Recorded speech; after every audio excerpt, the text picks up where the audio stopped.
અમદાવાદમાં વિમાન દુર્ઘટનાના 3 દિવસ બાદ પણ મૃતકોના પરિવારજનોના મૃતદેહ સોંપાય તેવી રાહ જોવાઈ રહી છે. ત્યારે હોસ્પિટલ પાસે જ પરિવારજનો માટે ખાસ વ્યવસ્થા કરવામાં આવી છે. મૃતદેહ લેવા આવનાર પરિવારજનો માટે ડોમ તૈયાર કરાયો છે.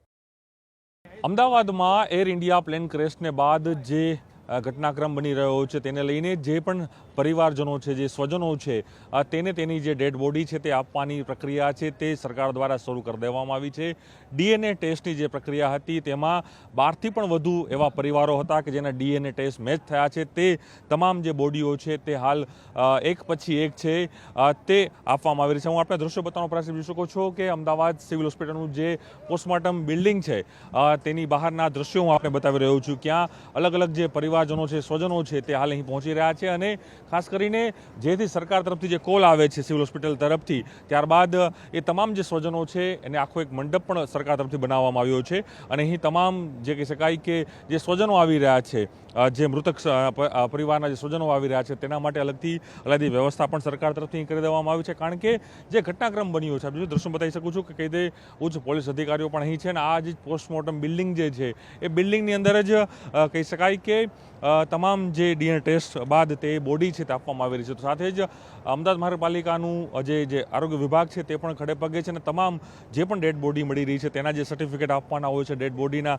જે મરણના દાખલા આપવાના હોય તે પણ તાબડતોબ અહીં આપી દેવામાં આવી રહ્યા છે અને આખી જે પ્રોસેસ છે તે હાલ પ્રોસેસ છે તે અહીં શરૂ થઈ ગઈ છે. એટલે કહી શકાય કે જે 12 જૂને જે દુર્ઘટના બને છે અમદાવાદમાં, જે મેઘાણીનગર વિસ્તારમાં પ્લેન ક્રેશ થાય છે તેમાં 250થી પણ વધુ લોકો છે તેના મૃત્યુ થાય છે અને તેના હવે પરિવારજનોને તેની જે ડેડ બોડી છે તે આપવા માટે જે આખી જે પ્રક્રિયા છે તે સરકાર તરફથી શરૂ કરી દઈ. સિવિલ હોસ્પિટલ પણ અલગ અલગ વ્યવસ્થાઓ ફરી આપણે દ્રશ્યો બતાવીશ. જોઈ શકો છો કે કઈ રીતે સિવિલ હોસ્પિટલ છે તેના દ્રશ્યો છે તેમાં અલગ અલગ જે વિભાગો છે તેને અહીં હાલ સ્ટેન્ડ બાય રાખી દેવામાં આવ્યા છે અને ખાસ કરીને જે કહી શકાય કે જે ડીએનએ ટેસ્ટ થઈ રહ્યા છે, કારણ કે અનેક પરિવારજનોના ડીએનએ છે તે લેવામાં આવ્યા હતા.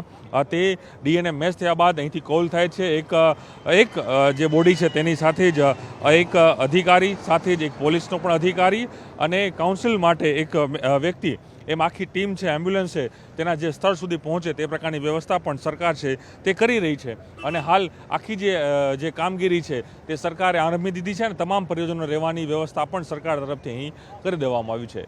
કેમેરા સાથે પ્રણવ પટેલ, ન્યૂઝ 18 અમદાવાદ. અમદાવાદમાં વિમાન દુર્ઘટનાના 3 દિવસ બાદ પણ મૃતકોના પરિવારજનોના મૃતદેહ સોંપાય તેવી રાહ જોવાઈ રહી છે.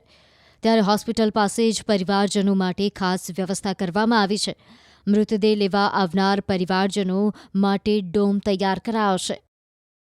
અમદાવાદમાં એર ઇન્ડિયા પ્લેન ક્રેશને બાદ જે ઘટનાક્રમ બની રહ્યો છે તેને લઈને જે પણ પરિવારજનો છે, જે સ્વજનો છે, તેને તેની જે ડેડ બોડી છે તે આપવાની પ્રક્રિયા છે તે સરકાર દ્વારા શરૂ કરી દેવામાં આવી છે.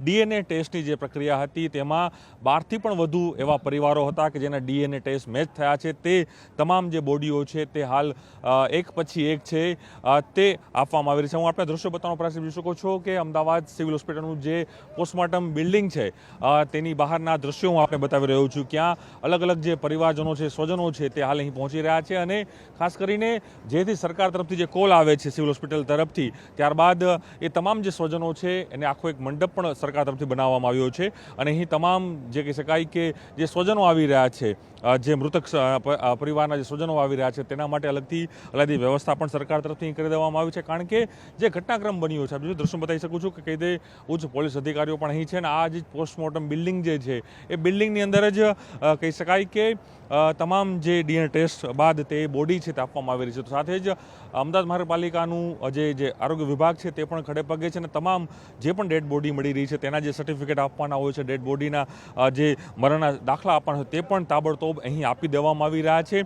અને આખી જે પ્રોસેસ છે તે હાલ પ્રોસેસ છે તે અહીં શરૂ થઈ ગઈ છે. એટલે કહી શકાય કે જે 12 જૂને જે દુર્ઘટના બને છે અમદાવાદમાં, જે મેઘાણીનગર વિસ્તારમાં પ્લેન ક્રેશ થાય છે તેમાં 250થી પણ વધુ લોકો છે તેના મૃત્યુ થાય છે અને તેના હવે પરિવારજનોને તેની જે ડેડ બોડી છે તે આપવા માટે જે આખી જે પ્રક્રિયા છે તે સરકાર તરફથી શરૂ કરી દઈ. સિવિલ હોસ્પિટલ પણ અલગ અલગ વ્યવસ્થાઓ હું ફરી આપણે દ્રશ્યો બતાવીશ. જોઈ શકો છો કે કઈ રીતે સિવિલ હોસ્પિટલ છે, તેના દ્રશ્યો છે, તેમાં અલગ અલગ જે વિભાગો છે તેને અહીં હાલ સ્ટેન્ડ બાય રાખી દેવામાં આવ્યા છે.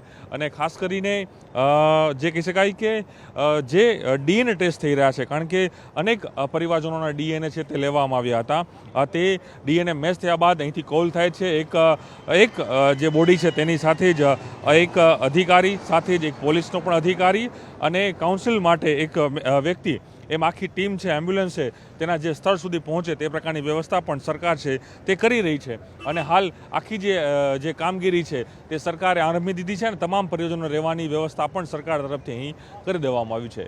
કેમેરા સાથે પ્રણવ પટેલ, ન્યૂઝ 18 અમદાવાદ.